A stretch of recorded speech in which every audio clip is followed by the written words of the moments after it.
Let's do a quick revision of RA. तो RA एक autoimmune disease है और क्रॉनिक इन्फ्लामेटरी कंडीशन है जॉइंट्स की। इन्फ्लामेटरी सेल्स जो हैं वो जॉइंट स्पेस में आ जाते हैं, जिसकी वजह से डिस्ट्रक्शन और इरोजन होता है जॉइंट्स का। यूजुअली आरए HLA DR4 और DRB1 के साथ एसोसिएटेड होता है जेनेटिकली। कॉमनली अफेक्टेड जॉइंट्स जो हैं आरए में वो स्मॉल जॉइंट्स होते हैं, जैसे कि proximal interphalangeal joint, metacarpophalangeal joint और मेटाटार्सोफेलेंजियल जॉइंट।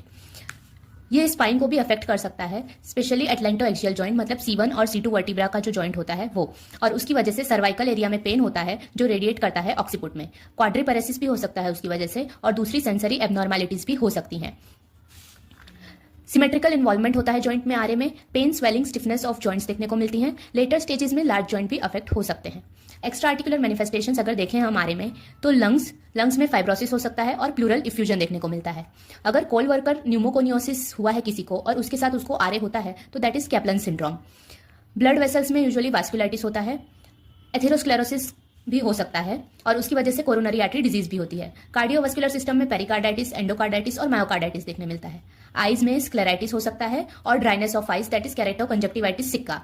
लिम्फेडिनोपैथी और लिम्फोमा भी हो सकता है। स्किन में रूमेटिक नोड्यूल फॉर्म होते हैं, स्पेशली एक्सटेंसर सरफेस पे, और उसकी भी मोस्ट कॉमन साइट है ऑलिक्रेनॉन प्रोसेस। नर्व कंप्रेशन की वजह से कार्पल टनल सिंड्रोम और टार्सल टनल सिंड्रोम देखने को मिलता है। फेल्टिस सिंड्रोम भी देखने को मिलता है, जिसमें रूमेटॉइड आर्थराइटिस, प्लेनोमेगली और न्यूट्रोपेनिया का ट्रायड देखने मिलता है। यूजुअली आरए में डिफॉर्मिटीज होती हैं, जैसे बटन होल डिफॉर्मिटी या तो बॉटनर डिफॉर्मिटी, जिसमें flexion of proximal interphalangeal joint होता है और extension of distal interphalangeal joint होता है। स्वान नेक डिफॉर्मिटी दूसरी डिफॉर्मिटी है जो देखने को मिलती है, और इसमें एग्जैक्ट अपोजिट कंडीशन होती है बटन होल से, मतलब flexion of distal interphalangeal joint and extension of proximal interphalangeal joint. Z shaped deformity भी देखने को मिलती है, जिसमें थंब जो होता है वो जेड शेप का हो जाता है, और अल्नर डेविएशन देखने को मिलता है, मतलब सारी फिंगर्स जो हैं वो अल्ना के साइड पर डेविएट हो जाती हैं। इन्वेस्टिगेशन में एंटी-CCP एंटीबॉडीज वो कंफर्मेटरी टेस्ट है। रूमेटॉइड फैक्टर पॉजिटिव या नेगेटिव दोनों ही आ सकता है आरए में, इसकी वजह से इसको कंफर्मेटरी टेस्ट नहीं माना जाता है। ESR रेज्ड मिलेगा। एक्सरे ऑफ जॉइंट करवाएंगे अगर हम तो रिड्यूस्ड जॉइंट स्पेस मिलेगी और ऑस्टियोपेनिया देखने को मिलेगा।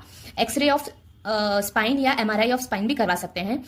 एक्सरे और MRI पे हमें देखने को मिलेगा कि जो एक्सिस वर्टिब्रा का जो डेंस है वो प्रोट्रूड हो जाता है ऊपर की तरफ, जिसकी वजह से ब्रेन स्टेम का कंप्रेशन होता है, जिसकी वजह से रेस्पिरेटरी कोलैप्स और सेरेब्रोवास्कुलर कोलैप्स भी देखने को मिलता है।